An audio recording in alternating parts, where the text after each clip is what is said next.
بسم اللہ الرحمن الرحیم الحمدللہ رب العالمین والصلاة والسلام علی سید الرسل و خاتم الانبیاء والمرسلین وعلی آلہ واصحابہ اجمعین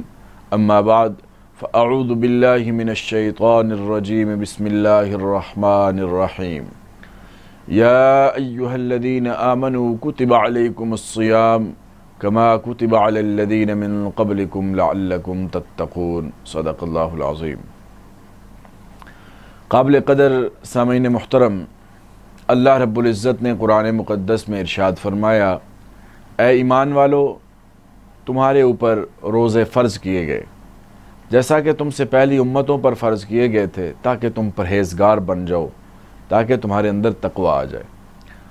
سامعین محترم، اللہ رب العزت نے روزے کی فرضیت کا اعلان جس آیت مبارکہ میں قرآن مقدس کے اندر کیا ہے، اسی آیت مبارکہ کے آخری حصے میں اس روزے کا مقصد بھی بیان فرما دیا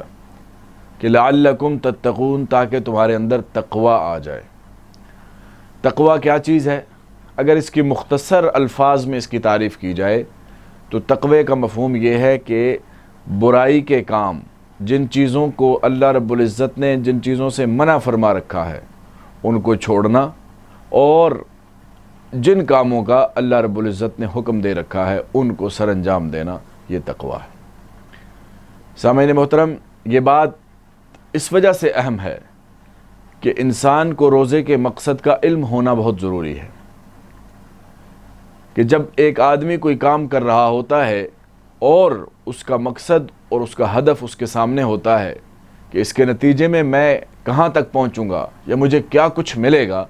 تو اس کے کرنے کے دوران جو مشقت ہوتی ہے، جو تکلیف ہوتی ہے، جو محنت ہوتی ہے، وہ اس کو آسان لگنا شروع ہو جاتی ہے،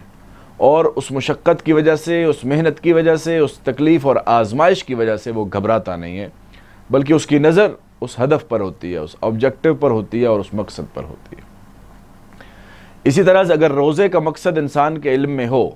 کہ اس کے ذریعے سے مجھے اللہ رب العزت تقوی کی دولت سے سرفراز فرمائیں گے، تو پھر اس کو بھوک اور پیاس اور دن کے اندر جن چیزوں سے منع کیا گیا ہے ان سے رکنا اس کو آسان لگتا ہے۔ سامعین محترم، یہ اس کو کیسے پتہ چلے گا کہ مجھے مقصد حاصل ہو رہا ہے یا نہیں ہو رہا؟ اگر روزے کے دوران برائی کی نفرت اس کے دل میں آنا شروع ہو گئی ہے اور اس کو یہ توفیق ملنا شروع ہو گئی ہے کہ وہ برائی کو چھوڑ رہا ہے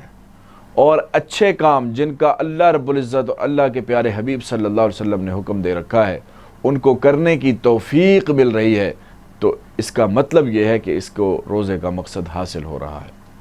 ورنہ اگر ایک آدمی بھوکا بھی ہے، پیاسا بھی ہے، لیکن برائی کے کاموں سے اپنے آپ کو نہیں بچا پا رہا، تو اس کا مطلب یہ ہوگا کہ اس بندے کو روزے کا مقصد حاصل نہیں ہو رہا۔ اور یہ بات حدیث پاک کے اندر جناب نبی کریم صلی اللہ علیہ وسلم نے ان الفاظ میں بیان فرمائی ہے کہ کتنے ہی روزہ دار ایسے ہیں کہ جو روزہ تو رکھتے ہیں لیکن ان کو اس روزے میں سے سوائے بھوک اور پیاس کے اور کچھ نہیں ملتا۔ یعنی رمضان المبارک کا روزہ رکھا لیکن اس روزے میں بھوکا اور پیاسا رہنے کے علاوہ ان کو اور کچھ نہیں ملے گا۔ سامعین محترم، یہ بڑی قابل توجہ بات ہے۔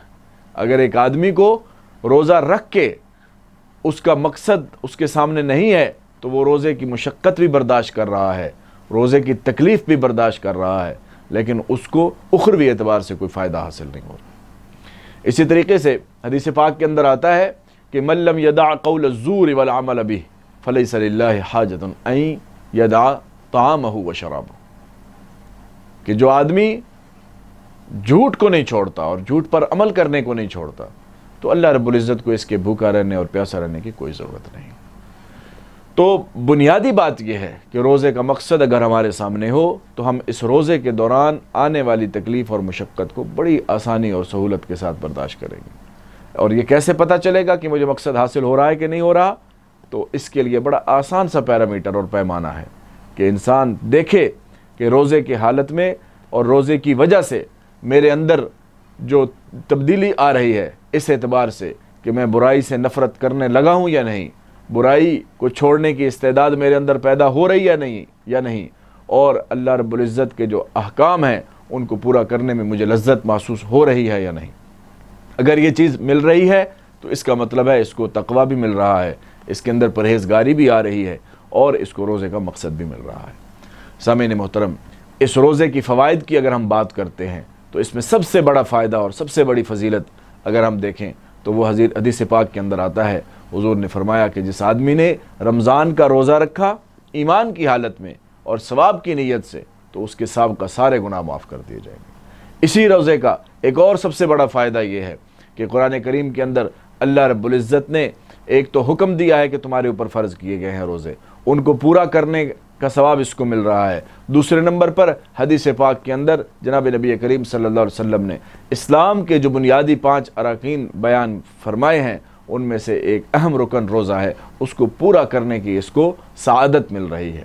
سامعین محترم، اسی روزے کے فوائد میں سے ایک بہت بڑا فائدہ یہ ہے کہ جب انسان بھوکا ہوتا ہے تو اس کو اپنے ارد گرد اور اپنے معاشرے کے اندر اور سوسائٹی کے اندر ان ضرورت مندوں کی، ان حاجت مندوں کی جو ہے وہ ضروریات کا ایک احساس اس کے اندر پیدا ہوتا ہے۔ جب دن کے وقت وہ کھانا نہیں کھاتا، جب وہ اپنی پیاس کو برداشت کر رہا ہوتا ہے، بھوک کو برداشت کر رہا ہوتا ہے، تو اس کے اندر یہ احساس پیدا ہوتا ہے کہ ساری نعمتیں ہونے کے باوجود آج اللہ کے حکم کی وجہ سے میں تو رکا ہوا ہوں، لیکن کتنے ہی ایسے لوگ ہیں اس معاشرے کے اندر، کتنے ہی ایسے افراد ہیں اس سوسائٹی کے اندر جو بیچارے کھانا اور پینا نہ ملنے کی وجہ سے اس طرح کی کیفیت سے دوچار ہوتے ہیں۔ تو اللہ رب العزت کے شکر کرنے کی توفیق نصیب ہوتی ہے، اور جو غرباء و مساکین ہیں ان کو صبر کرنا آسان لگنا شروع ہو جاتا ہے جب وہ دیکھتے ہیں کہ یہ ایک ہی وقت میں ساری امت کھا رہی ہے، اور ایک ہی وقت میں ساری امت کھانا چھوڑ رہی ہے، اور ایک ہی وقت میں پھر دوبارہ ساری امت افطار کر رہی ہے۔ سامعین محترم، اسی روزے کا ایک اور بہت بڑا فائدہ کہ جب آدمی روزے کی حالت میں ہوتا ہے تو اگر وہ صحیح معنوں میں روزے کی جو تعلیمات ہیں ان پر عمل کر رہا ہو، تو حدیث پاک کے اندر آتا ہے کہ جب ایک آدمی کو، روزے دار کو کوئی بندہ برا بھلا کہے یا اس کے ساتھ کوئی جھگڑا کرنے کی کوشش کرے تو وہ آگے سے اس کا مقابلہ نہیں کرتا، بلکہ اس کو کہتا ہے کہ بھائی میرا روزہ ہے، 2 دفعہ کہتا ہے انی صائمن انی صائمن۔ تو اس سے جو بری چیزیں ہیں، جو لڑائی اور جھگڑے والی چیزیں ہیں، اور جو ناپسندیدہ امور ہیں، گالم گلوچ ہے، بدتمیزی ہے، بد تہذیبی ہے، ان چیزوں سے بچنے کی اس کو جو ہے اس میں صورت اس کے سامنے آتی ہے، اور اس کو یہ توفیق ملتی ہے اس روزے کی وجہ سے کہ وہ اس طرح کی برائیوں سے اپنے آپ کو بچا لیتا ہے۔ سامعین محترم، یہ ساری چیزیں روزے کے فوائد میں سے ہیں، اور روزے کا مقصد جو شروع میں نے عرض کیا کہ اللہ رب العزت نے قرآن مقدس میں ارشاد فرمایا ہے کہ تم روزہ رکھو تاکہ تم پرہیزگار بن جاؤ۔ گویا کہ روزے کے مقصد کی اگر بات کی جائے تو صرف اس کا ایک ہی مقصد ہے کہ انسان کے اندر تقوی آ جائے۔ روزے کے فوائد کی اگر ہم بات کرتے ہیں تو اس میں اس کو مغفرت کا سرٹیفکیٹ بھی مل رہا ہے، اس کے اندر لوگوں کے ساتھ تعامل کی وجہ سے لوگوں کا احساس بھی اس کے اندر پیدا ہو رہا ہے، اور اس کی اپنی ذاتی زندگی کے اندر اتنا حسن اور اتنی خوبصورتی آ رہی ہے کہ یہ بد تہذیبی سے بھی بچ رہا ہے، یہ گالی گلوچ سے بھی بچ رہا ہے، لوگوں کے ساتھ جھگڑا کرنے سے بھی بچ رہا ہے۔ اللہ رب العزت سے دعا ہے کہ اللہ کریم ہمیں اس مہینے کی قدر کرنے کی توفیق نصیب فرمائے، روزے کے مقصد کو سامنے رکھ کر اس عبادت کو پورا کرنے کی توفیق نصیب فرمائے، اور اس کے تمام فوائد اور تمام فضائل کا ہم سب کو مستحق بنائے۔ وآخر دعوانا ان الحمد للہ رب العالمین۔